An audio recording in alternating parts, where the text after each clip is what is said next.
Hi everybody, Dan Illman here with the DRF race of the day for Monday, August the 21st. It's race number 11 at Parx on a star-studded card. 7 stakes races for Pennsylvania bred or sired runners, including this one, the Storm Cat. Let's take a look at this field. Please click or scan the QR code for race of the day access on mobile. The Storm Cat at 1 mile and 70 yards for 3-year-olds and up. It's $100,000, just like the rest of the stakes races on the Parx card. And you've got one of the better handicap horses in the region, the number 3 Nimitz Class, a horse that was graded stakes place 2 starts back, stakes place last time out against Open Company. Fits this horse very well, also has good early speed. We throw up the Timeform US pace projector. Nimitz Class does have speed. I don't think he's a speed crazy type. I don't believe he needs the lead. So if the 4 By Land and Sea decides that he wants to go to the front, then perhaps By Land and Sea will make the lead. Now, the question marks from a pace standpoint are the 2 and the 6. Allevare, when I talked to John Service earlier this week, he said he wasn't sure he was going to run in this race. So if Allevare, one speed horse in this race, comes out,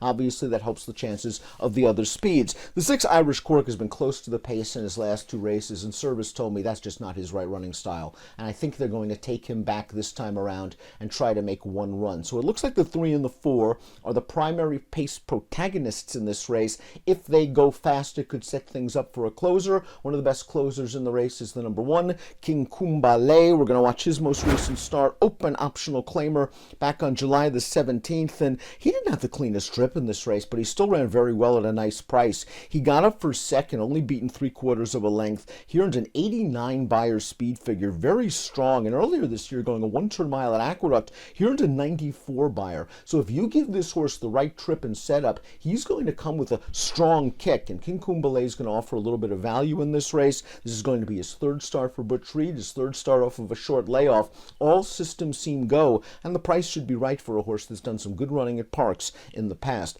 Allevare is the number 2. We're going to watch his most recent start. He was entered for the $35,000 tag at Parx, going a 2-turn mile on July the 3rd. He sat up close to the pace in this race. He's going to get the better of this group, and the 3rd place finisher from this start came back to win a $30,000 starter optional, I believe at Laurel, with an 86 Beyer speed figure. So Allevare beat a pretty good field in that spot. He does have tactical speed. I did talk to Service. He wasn't sure if he was going to go in this race or if maybe an allowance race later in the week, so keep an eye on that. Kendrick Carmouche, an aggressive rider, is named on Allevare. The 3 is Nimitz Class, and this horse is just very obvious on paper. He's won 10 of 18. His Beyer speed figures are so strong. He's earned a couple of triple-digit Beyer speed figures already this year. He earned that graded stakes placing in the Salvatore Mile 2 starts back. Here's his most recent race. This is the deputed testimony at Laurel. Now, I didn't think he had an excuse here. He was odds on. The pace wasn't very fast. It was only a 4-horse field. He did take the lead in the stretch, and he's just going to get run down by a horse that's on the improve, and that is Be Better for Rapoli Stable and trainer Brittany Russell. Nimitz Class ran just fine. He earned a 94 Beyer speed figure, but I can understand anyone that is of the opinion that this is not the same Nimitz Class that was dominating fields at Laurel earlier this year to the tune of those triple-digit Beyer speed figures. In the Salvatore Mile, he ran great. He battled on the lead throughout. He made an early move 3 wide and in between horses to contest the pace. But at the end of that race, he looked a little bit tired. It was very uncharacteristic, him changing back to his left lead in the last 16th of a mile. And then in the deputed testimony, he just didn't have that same pop in the stretch, although he was beaten by a pretty promising runner in Be Better. He's the horse to beat. If you don't want to take a short price, it's completely understandable if you believe that he might be tailing just a bit off form. By Land and Sea is a very likable PA bred, and he has an excuse for his most recent start. They tried the synthetic surface at Presque Isle Downs. It was his first start on the synth, and he just didn't run up to par. He was wired that day. A horse that finished behind him came back to run well in a restricted stake on the turf at Penn National with an 81 Beyer speed figure. I just don't think By Land and Sea really appreciates synth. He's good on turf. He's good on dirt. He showed his turf form 2 starts back in the With Anticipation off of a long layoff where he bounced right out to the lead and kept on going. He looked good on dirt at the end of last year. I have a tremendous amount of respect for his trainer, Lupe Preciado. By Land and Sea is going to be forwardly placed, and if Nimitz Class doesn't bring it on Monday, By Land and Sea might be long, long gone. Far Mo Power is the number 5, and this horse has just been unlucky ever since that race in the Parx Dirt Mile last year, where he got the better of a really good horse in Mind Control, and he was taken down via disqualification. It was kind of a controversial DQ that day, and since then he's won once, but in a lot of his other races, it's either he hasn't broken well, he's found trouble, he's been wide, the race flow hasn't been to his advantage. He was third last time out in an optional claimer. He's been the beaten favorite in his last 3 races, but I don't think that's a knock against him. I just think a lot of those races, circumstances went against Far Mo Power.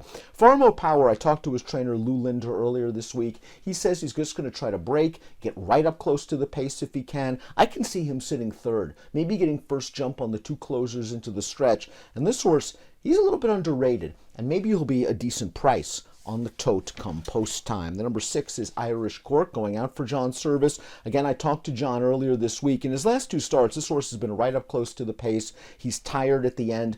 Earlier in his career, he showed the ability to sit back, make one run, and succeed. And Service believes that that's going to be the key to his success down the road. So I think this time around, Admiral Adorno is just going to take a hold of Irish Cork leaving the gate. They're going to try to make one run and hope the pace is fast. His current form is okay. If you believe the running style compromised him in his last 2 starts, go back 4 starts back here into 94 Beyer speed figure. Certainly good enough to win, although maybe he took advantage of a closer-friendly racetrack that day. Completing the field is the 7 Market Maven, who was up close to the pace last time out before tiring in that race with King Kumbale. That was a fast pace. It worked against perhaps Market Maven just a little bit. And maybe the key handicapping angle here is this is going to be Market Maven's first start for Jamie Ness, who just wrapped up the Laurel Park Summer Meet title and is winning races everywhere as usual. Ness moves horses up. Market Maven might be the kind of horse that can move up because he has earned some Beyer speed figures in the past, going 2 turns at Parx that would make him very competitive. I expect him to be hustled out of there from post position 7 to try to find forward position, and we'll find out if he's good enough. He should offer a good price considering these connections. We take a look at my top pick for the Stormcat. I think Nimitz Class found the right spot to get back on the beam. He's going to be my top pick in here. I'm a little curious to see what we get from horses like King Kumbale, especially if the pace is fast. Curious to see what we get from horses like Far Mo Power if he gets the good trip. But if the good Nimitz Class shows up in here, he might be too good for this field in the Stormcat. It's a fun card at Parx on Monday. Best of luck.